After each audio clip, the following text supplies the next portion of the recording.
Hi, and welcome to the last two lessons of our geometry book, if you can believe it. Okay, so today we are going to go over lessons 12.6 and 12.7. We're going to learn about surface area and volumes of spheres, and then we're also going to talk a little bit about similar solids. So let's move on. Definition of a sphere. A sphere is the set of all points in space that are going to be equidistant from a given point called the center. So it's similar to a definition of a circle, except for instead of in a plane, it's in space. So it's going to give us our three-dimensional object. So here's our center, and we've got a radius r. Every single point that is r distance away from our center, not only two-dimensionally but three-dimensionally, will give us our sphere.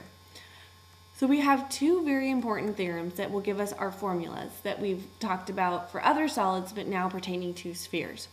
So theorem 12.11 is going to give us our surface area of a sphere.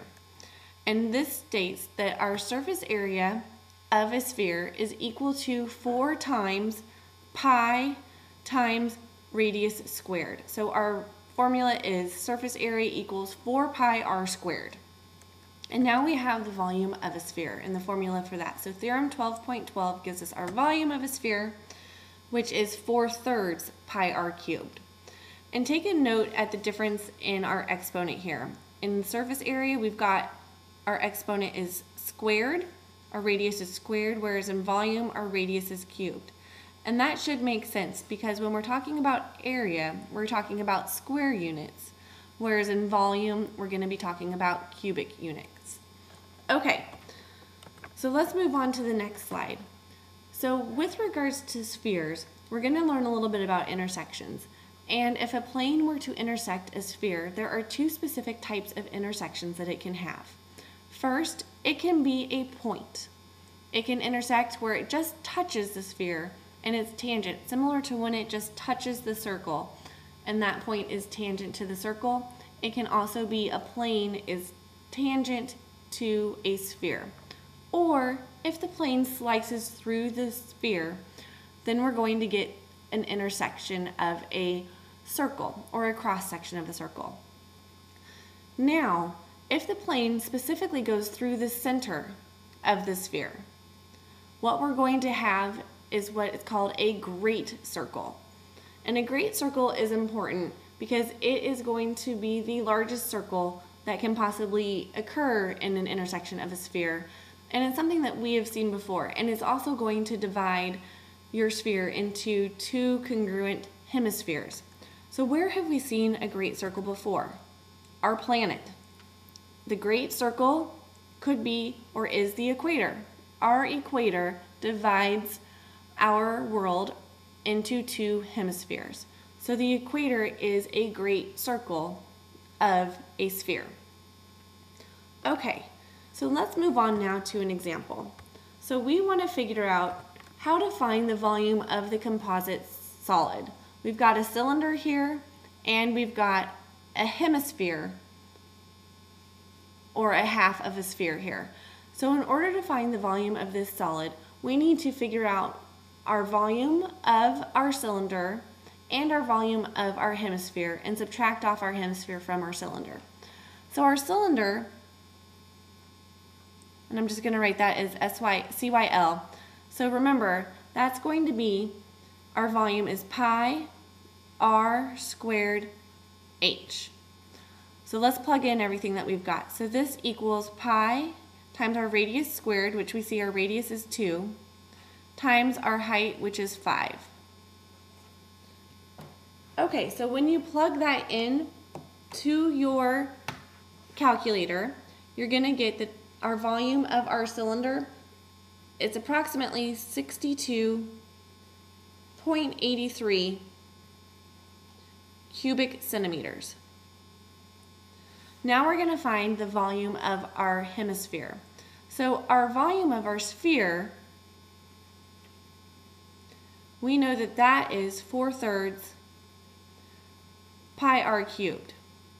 And if we plug that into our equation using a radius of 2, we're going to end up with a volume of our sphere of 33.51 cubic centimeters.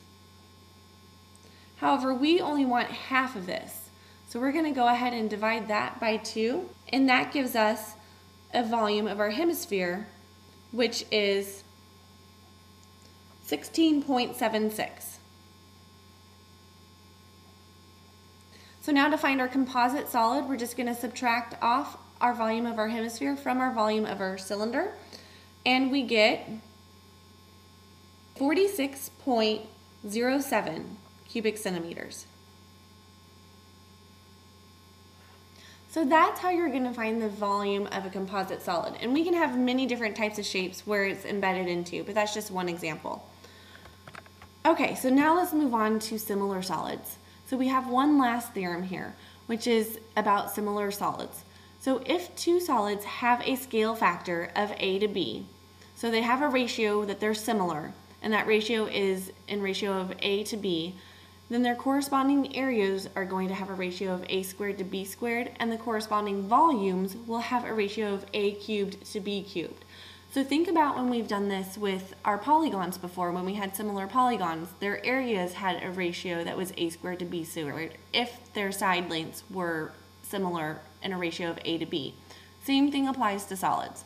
So we have a cone, and our cone has a height of 1 here, and we have a similar cone with a height of 3.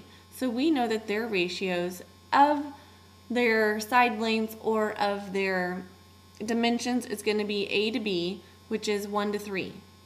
So from this information, we can conclude what their area ratio will be, as well as what their volume ratio will be. So their area ratios, their surface areas will be A squared over B squared, and that's going to be 1 to 9. And then their volume ratios will be A cubed to B cubed, which will be 1 over 3 cubed, which is 27. So you're going to be using these types of ratios when you're figuring out volumes or side lengths and things like that, just like we did with polygons. So you'll get to do a lot of that in your classwork. But that is it for today. And like I said, we are now completely finished with this book. So hope you guys enjoyed this and look forward to seeing you soon. Take care. Bye-bye.